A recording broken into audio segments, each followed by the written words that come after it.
My name is Patrick Holden, and I'm speaking to you from Argentina, although my home country is the United Kingdom, where I have farmed in Wales along sustainable principles for just over 40 years. But the reason why I'm particularly happy to be bringing this message of support to your program is because I'm also Chief Executive of the Sustainable Food Trust, a newly established organisation whose mission is to work internationally to accelerate the transition towards more sustainable food systems. We're working in three areas: building collaborative partnerships, working with individuals and organisations, influencing the policy and economic environment in which all producers have to not only survive but hopefully prosper, and thirdly, communicating the importance of this need for a transition towards more sustainable food systems as widely as possible. So in all those connections, I am delighted, I'm actually honoured to be sending this message of support to Sabah and your visionary objective of a 25-year transition programme towards relocalised systems of food production, of maintaining biodiversity, of soil fertility, of clean water, and of course, sustainable tourism. Now, these are incredibly important objectives because, in my view, they epitomise the need for all food producers and the regions that they are in and inhabit throughout the world to set similar objectives, the aim of which should be to build the maximum degree of resilience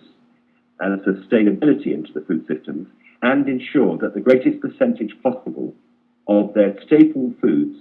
come from as close as realistic to where those centres of population live. And of course, we have to do that against the background of the growing threats of the combination of climate change, resource depletion, an ever-shrinking amount of agricultural land, including much land degradation, and the need to feed a peak population of around 9 billion by the year 2050. And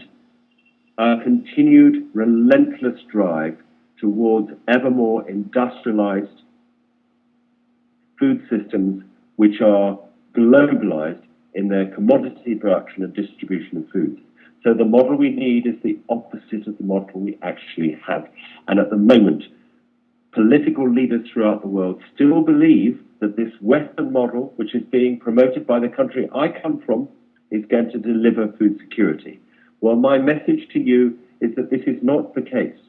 It's increasingly clear amongst people who are working in the sustainable food movement in those countries that this direction of travel towards non-renewable use of non-renewable resources, depletion of natural capital, high levels of emissions, growing distances between the point of production and the point of consumption is a recipe for fragility and has no resilience against future shocks. So please, I urge you, learn the lessons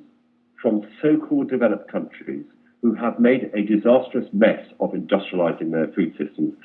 Sadly, I'm just witnessing this in Argentina today, where Roundup-ready crops of soya and corn have created a wasteland out of much of the arable area of this country and poisoned much of the wildlife and biodiversity. Don't go down that path. Instead, take this opportunity of a new direction for agriculture based on relocalization, resilience, and sustainability. So this message comes from my heart in wishing you the very best with your initiative, and the Sustainable Food Trust will stand right behind you and offer any help and support that we are able to give.